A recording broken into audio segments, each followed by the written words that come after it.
You bet your ass it's good.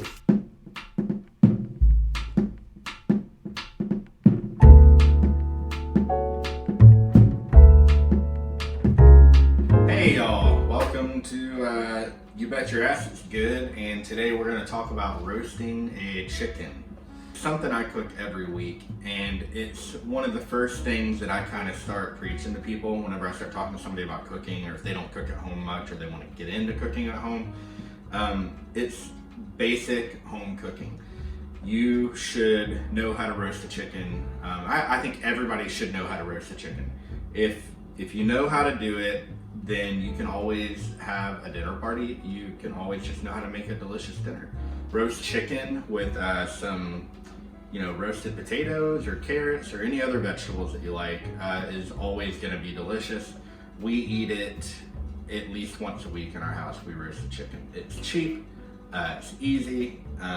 You can make it as easy or fancy or complex as you want. There's a lot of really cool techniques and recipes. If you look up any chef that has stuff online, they're gonna have their version of a roast chicken. There's so much good stuff out here. I'm gonna show you how to do the most basic, most simple, no effort roast chicken whatsoever. And we are literally only going to use salt and chicken, and that's it. So this is Morton's kosher salt. Please don't use iodized salt on anything, but definitely don't use it trying to roast the chicken. Pick a kosher salt or a sea salt that you like. I also have this where is it? Maldon sea salt flakes is one of my favorite salts to use. I'll probably use this to finish tonight after I cook the roast chicken and plate it up. I'll sprinkle some on there. It's also good to use right now, just to season it beforehand. Yeah, it's delicious. I'm gonna show you how to use kosher salt though, and how much I use, and some of you might have a heart attack when you see how much salt I use on this, but you just have to trust me. The one thing that nobody seems to be able to get right whenever they're starting out learning how to cook a chicken, they're afraid of putting too much salt. And I'm just here to tell you, you don't need to be afraid. It's so hard to oversalt a chicken. The worst thing that could happen would maybe be that you get too salty, crispy of a skin, and it's like you have chicken bacon on the outside, and that would not be a bad thing. With salt, especially with your kosher salt, to me this is base level, what I cook everything with. I pretty much only use Morton's kosher salt because I know how Morton's feels. I have been using it for over a decade, so I feel comfortable with how I know how to season with Morton's. If I go to somebody's house, I go just at my parents' house this last weekend, and they had Diamond Crystal. I know how to use Diamond Crystal, and it's fine, and I got through it fine, and I made roast chicken. But I don't switch back and forth between my kosher salts because I want to be consistent, at least at my house, with how I season things and knowing how much salt I'm actually putting on something. Because Diamond Crystal versus Morton's, they have different levels of, Diamond Crystal is a little more finely ground. Morton's is a little more coarse ground, and so it changes, the properties change on how much you use and how it feels on your fingers. So anyway, I'm gonna go ahead and pour some of this out. I like to pour it just into another bowl, just so I don't have to worry about cross-contamination and get my salt all chickeny. Just pour a bunch out there. Through here. All right, so here's our chicken. Now here's another really important thing about roasting a chicken. Don't get a fucking huge, dumbass chicken. One of those, mutated, 6.5 pounds, chicken that you see at, most grocery stores. Try to find something in the 3.5 to 4 pound range. To me, that is the perfect size. You can crank the oven heat, I'm gonna cook this baby at 500 degrees, and it'll get done at the right time with the skin getting brown and crispy and all that. If you have too big of a chicken, it's gonna take forever to cook. and it's just not gonna, I get so many calls from people that are like, my chicken's been in the oven for like 90 minutes and it's still not done. I'm like, how big is your chicken? My sister, for like a year, I was telling her, you gotta find smaller chickens. She's like, they don't have them at our Publix or Kroger or whatever. I was like, I promise you do. Go find like an organic one or all natural. I understand if you can't afford that, that's fine. Just find the smallest chicken you can. This is like a nice local chicken that somebody gave to me that's like 4 pounds right on the dot. It is way more expensive than almost anything I would buy, but because somebody gave it to me, this was $5 a pound, but I was gifted it and somebody used it to show you how to make a roast chicken. I took it out of the packaging and I did rinse this one. You don't have to rinse. That's kind of a hot button issue in the chicken debate. I don't know, Michael Ruhlman was getting yelled at a few years ago because he was saying he rinses his chicken and everybody was freaking out about cross-contamination. I don't know, just chill the fuck out. I rinsed and then I patted dry. You want your chicken to be really dry. And then the other main thing, we're gonna season it and then we're gonna let it sit in the fridge for at least 2 hours. You could go ahead and cook it if you want and it'll be fine. So don't worry about that if you don't have time. But if I had it my way, I would let this actually sit overnight uncovered on a rack like this and let it season and air dry. And that's gonna really help get the crispiest, best, like delicious skin on the outside. So let's see what we got here. We got the whole chicken. See what they got on the inside for us. All right, we got a chicken neck and nothing else. No problem. So since we got a chicken neck, what I'm gonna do, I got a hot little pan here. I'm gonna throw this in. We're gonna use this to make a quick little stock so that we can make our gravy in the pan that we cook this in after it comes out of the oven later. So we can go ahead and get that going. We're just gonna brown it off and then we'll add a little bit of water and just make a quick little, no fuss chicken stock, just so that we're actually using the neck for something and not just throwing it away. So I'm gonna turn this baby up like this. They've already kind of trimmed this up. Sometimes you might have to trim off the tail, or there might be a little too much fat on it hanging off the back there. This one actually looks really nice. So we're not gonna trim this one anymore. And we're gonna go ahead and season the inner cavity of the chicken here. Yep, lots of salt. Just try to do your best getting it around in there. Cool, so that'll be good. And then, let's go ahead and flip it over. Season the bottom side.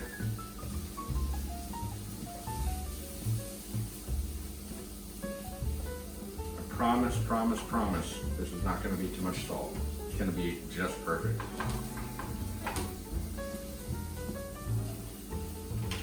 Back around, I'll hit it from the top.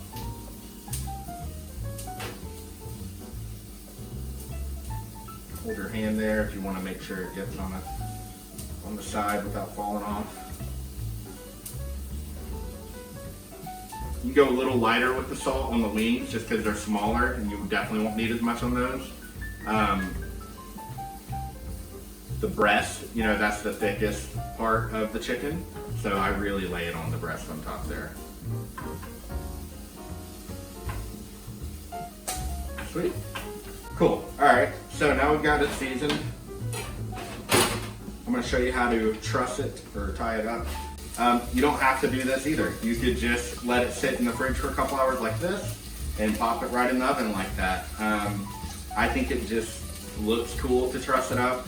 It also can help with, helping it cook more evenly. If you leave it open like that, like the legs in here, they're gonna get cooked and crispy really fast.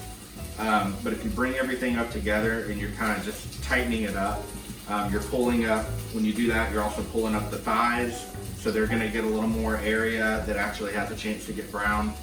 And it's just gonna look nice and plump and sexy. All right, so I'm gonna show you how to truss here, and this is how I learned to do it from a chef in California that I used to work for. So we're gonna go around the bottom of the chicken and the back side and just pull up. You wanna get it on the other side of the wings, right in the center of the bottom of the chicken, on the back of the chicken. So you can pull up like this and come back in between the legs and the breast, that crease there. Then you're just gonna take and loop under the legs and pull it all back up this way and pull the legs together like so, real tight. So now the legs are, see how they're kind of crossed? They're up above the breast and they've got everything getting plumped up and close to each other. Flip over the chicken, bring the string back around the backside and get it under, there's the neck bone that's just sticking out a little bit, and you kind of use that to make a knot around the neck bone, like so. Get it real tight. Cut off the excess string. So that you see that. And you got that. Everything is nice and plump, tight together. Then you just take the wings here, little wing tips, fold them right under, and that is a trussed chicken. You could also wait to season it at this point if you wanted to, but I like to season it before to make sure you get it inside all the creases and stuff like that. If you feel like through trussing you lost a little bit of seasoning on your hands or on the thing here, go ahead and hit it again. I promise you're not gonna risk making this chicken too salty. It's gonna be perfect. All right, so in the fridge for at least 2 hours. You could go overnight if you wanted to make it really, really delicious. We're just gonna go 2 hours. Well, it'll be a little longer than that for us, but whatever.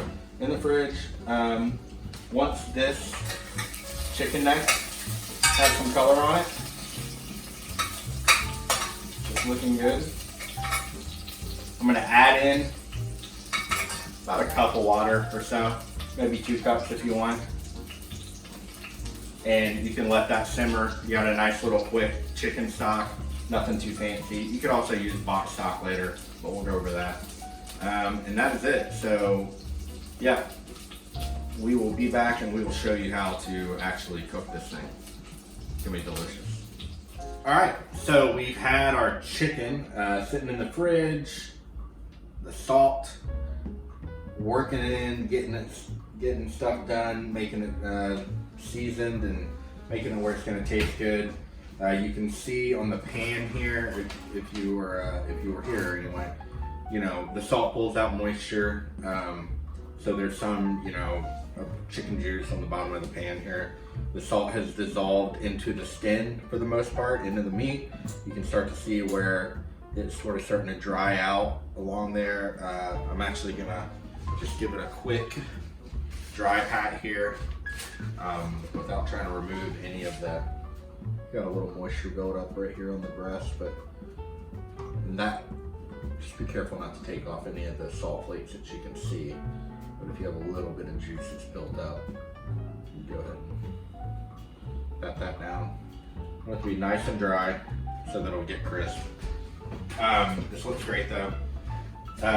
So yeah, like, you know, earlier, here, I'll just get close for you guys.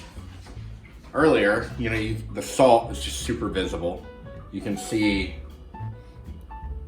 everywhere you would put it. It had not absorbed in, or had not absorbed into the meat, to the chicken.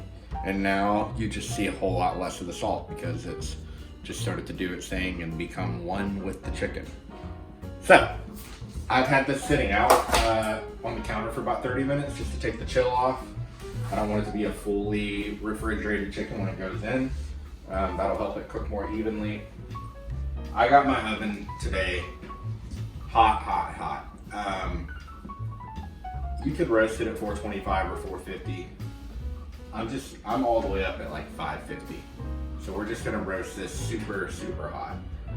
It's gonna get it done quicker. It's gonna get a really crisp skin, get a good color on it. If you don't feel comfortable roasting at that temperature, totally fine. I would not recommend going any less than 450. 450 is like bottom temperature that I would do this at. So. And if it were a little bigger bird, like if you had one of those stupid 6-pound birds, you might want to go a little lower temperature because you don't want to burn the outside before the inside's cooked. People always ask me, how long do I cook the chicken for? That's an impossible question to ask, because unless you're in, if I'm not in your kitchen with your bird and know how your oven works and how hot your oven actually gets, I can't really tell you that. Like, I don't know how long to cook the chicken for. I'm gonna estimate that at 550 degrees, this 4-pound chicken, I'm hoping it'll be done in 50 to 60 minutes. Could get done quicker. I don't know, we'll see. You need to get a thermometer, a digital instant read thermometer. You need to cook it. I like to pull it at like 160. I temp it, I'll check around. Sometimes I'll temp in the thigh or like deep into the breast near the bone, right? Get it to 160, you're gonna pull it, you're gonna let it rest. I always let my chicken rest at least 15-20 minutes. Even better if I have time to do 30. It's gonna keep cooking. It'll get up to past 165 in that overcooked phase after you pull it out of the oven. Another thing, the pan that you're gonna cook it in, you could do a cast iron, like that. I'm using a stainless steel, just like saute pan. It's in the oven, it preheated with the oven. So I wanna put my chicken into a hot pan so that it just starts cooking right away. Also, it'll help get the bottom of the chicken, actually get some good color on there and start working on getting it crispy. If you put it into a cold pan, it's still gonna cook. No big deal. But I think it's just more efficient. Go ahead and put it in something that's already hot. That way you just really get the process moving here. So, oven's preheated, chicken is salted. We're gonna, please always be careful getting your hot pan out. This is what I'm using. A big, nice saute pan. One thing I always do to remind myself that I'm dealing with a hot pan, I'll leave my towel just on the handle so that I don't reach for it. I've burnt my hands so many times, so now I always just make sure to leave my towel there. I don't like oven mitts because you can't really move your hands. It feels like you're constricted and can't do everything you actually need to do. It feels less safe to me to use an oven mitt. So I like to use, towels, just kitchen towels, tea towels. Make sure they're not wet. If you use a wet towel to grab a hot handle, it will burn you. So, here we go.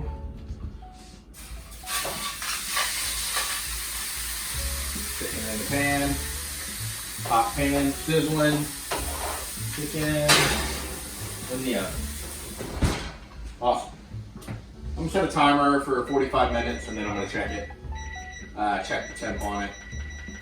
If you had rubbed the chicken down with olive oil or butter or something like that, that would be delicious too. This is just the most simple way ever. Pull the chicken out of the packaging, dry it up, pat it dry, salt the hell out of it, let it sit, and then cook it. For special occasions, I'll rub it down with butter. You could also do a drizzle of olive oil before you salt it. That'd be fine too. You can baste if you want. Here in 30 minutes, if I want to pull that out and look at it, get a spoon, get some of those juices and fat that's cooking off, baste it over the top of the legs and the breast and stuff. That's delicious. But I'm trying to keep it simple tonight. I'm just gonna chill and let this thing roast, and we're gonna see where we're at in 45 minutes. Had the chicken in. Actually, I had it so hot, I had it tempered just right in the size of the chicken. It actually has only been in the oven for about 38 minutes, and my timer, my thermometer went off for the thighs being where I want them to be, which is 160 degrees. Right. Look at that. The skin is bubbling. It's crispy everywhere. It's beautiful and brown. I did not baste this at all. Super simple, cooked at a very high heat, and crispy and beautiful. So, what I'm gonna do, again, leave that on right there.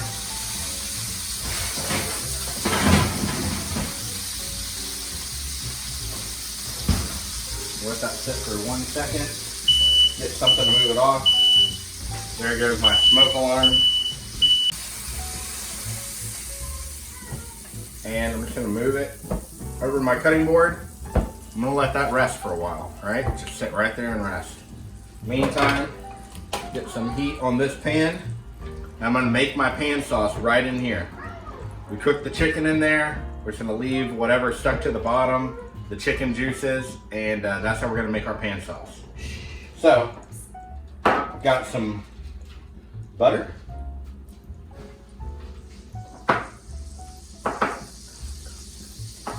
And a little bit of flour.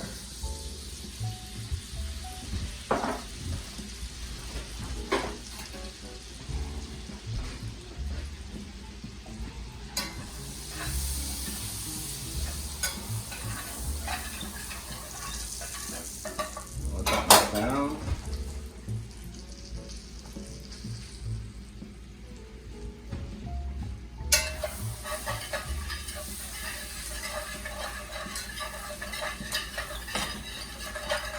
So we're making a quick roux here, right? And that's just so that we can have a nice, I kind of want this to be like a little gravy. I'm gonna make it pretty loose. Don't forget, keep your towel handy. This pan is still very hot. Pan sauces are great because, you know, any meat you're cooking, whether it be a steak or a chicken or pork tenderloin or whatever, you just pull whatever you were cooking the meat, the pan you were cooking the meat in, you take the meat out, and then you got all these like nice brown bits on the bottom of this pan and whatever fat and juices and whatever seasoning you had on the chicken, it's just already in the pan. And so just go ahead and making something with what you got there instead of spending time getting who God knows what else going, you know, to make some fancy sauce. Like you can just whip up something nice and quick, make a gravy, call it a sauce, like whatever you want. You could hit this with some white wine, you could hit it with some red wine, make a red wine reduction sauce. I'm just gonna show you a simple one where it's just butter, flour, splashing everywhere. Chicken stock, and I'll hit it with a little,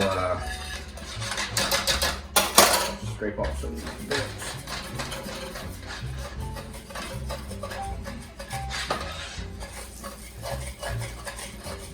I'll hit it with a little white wine vinegar. Taste it for seasoning. You could add herbs in here. You could do garlic. Garlic, thyme, shallots, whatever you want. I'm just going to keep it simple. Alright, I like the color we got here. I'm going to come in with a little bit of chicken stock.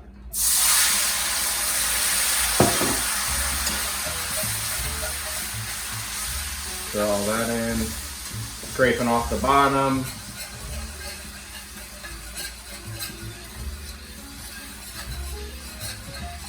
Let it reduce just a little bit.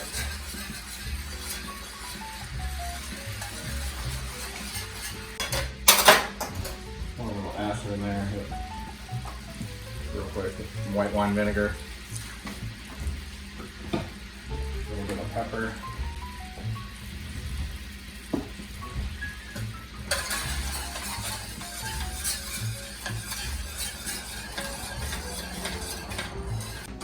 And that there, just a nice, simple pan sauce for your roast chicken. Get out my gravy boat. Should I have our sauce nice? Look at that. Oh yeah, perfect. We'll pour it in a gravy boat.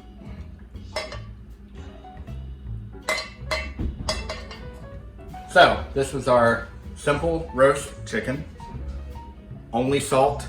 No pepper, no herbs, no nothing. Just gonna let this sit for a little bit and rest.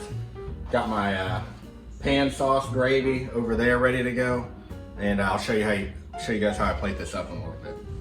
All right, y'all. So our chicken has rested. It's been sitting here for about 20 minutes or so, and it's still hot to the touch. So if you're worried about your food being hot, this is the conversation I always have about resting meat with people. They'll ask, like, isn't it gonna get cold? Well, no, it's not gonna get cold. A bone-in roasted chicken is gonna stay hot for a long time. It's gonna take a long time for it to get cold. Also, honestly, like, eating meat, like steak in particular, and even chicken closer to room temperature actually is better, if you ask me. That's just my thought. For anything roasted, like steak, I'll rest for a long time, and just, I don't want it steaming hot whenever I eat steak. Chicken is okay for me to be a little hotter, but this is gonna be nice, and this is gonna give off quite a bit of steam when we cut into it even, you'll see. So, but I feel good about how long this is rested. Good enough to cut into it. So I'm gonna show you how to break this down and plate it up. So cut the butcher twine, unwrap it. I'm gonna take the legs off first. I'm just gonna cut right down in between the breast there, breast and the leg. And, just take your time. Cut along the bone, and you'll get to where you can see the thigh bone and the rest of the chicken kind of separate. And you just cut right through that, easy. And then I'm gonna take the thigh and the leg, separate those right through that joint there. Plate that. Come around and do the same thing on the other side. There we go. Also, you can see, because we have the pan hot, whenever I put the chicken in, the thigh actually has color on that skin. So that's what we're looking for. There's that. The breasts are actually the hardest part. You want to try to keep as much meat intact as you can. So you're going to go down the middle there, find the bone, and just try to stay real close to it, against it. You'll hit that wishbone. Some people will take the wishbone out before they roast it. I don't usually bother to do it, but you can. Just try to stay close to the bone, all the way down, until you get to where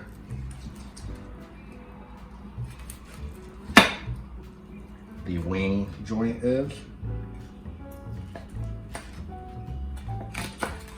And just cut right through. Then I'm gonna flip it over, take the wing off, flip the breast back over, plate my wing, put that to the side. I'm gonna take the other breast off, boom, take that wing off, plate that, flip it over.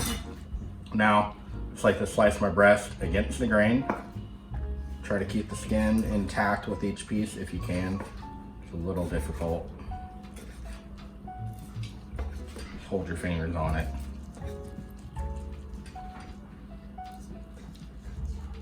This is perfectly juicy breast. Scoop it up with your knife. Right there.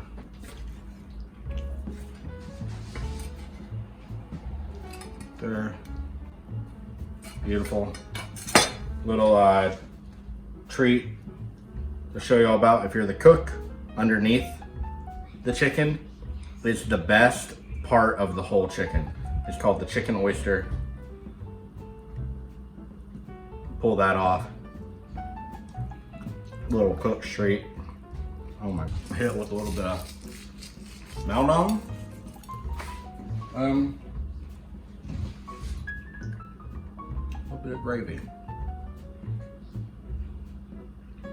You could also top this with some parsley if you want.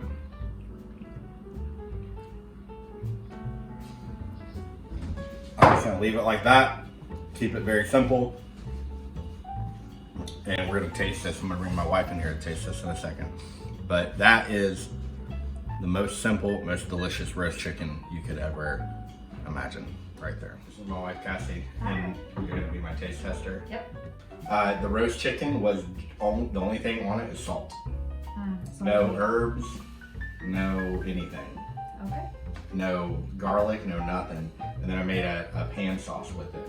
It was just a little roux, butter, flour, chicken stock, and pepper. Simple. Salt. So simple. So let's try it out. See what you like. I don't like to get messy, but it's fine.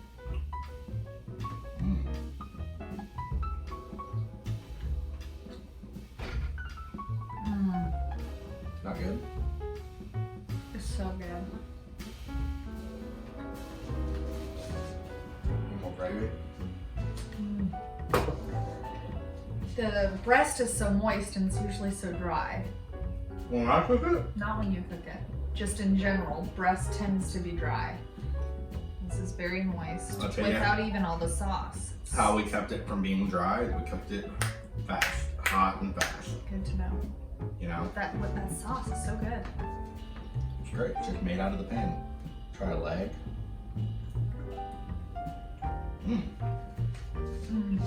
That's delicious. This is amazing. I can tell it's a different chicken. Got one of them nice local organic chickens Yeah. or some shit. It doesn't taste as gamey. That's great. And that's as simple as you can make it. I just thought it was important to show people that you can just make a perfect roast chicken with only salt, nothing else, just super easy. Pull out of the package, salt it. Let All it sit. does is just taste like good chicken. It doesn't taste Exactly. salty. I mean, it's true. The better quality chicken you use, the better it's going to be, right? Right. But it's not too salty. No, If no, you'd no. seen how much salt I would use on it before you knew I've me. seen how you cook Okay, it, but right? before you knew me Right. and knew how it should be done, right? Right. You would've Still, been even like- when I see you cook after all these years. But you'd be like, whoa, that's a lot of salt. Oh, But definitely. this is not salty chicken. Nope. Yeah. All It's right. like the perfect balance. There you have it. Just a person. Just a regular, beautiful person. Oh, your biggest critic. Yeah, thinks that it's good. Mm. Want to make out for the camera? No, so good.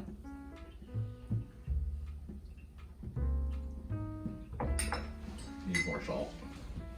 That? Mm-hmm. Uh-uh. Yeah.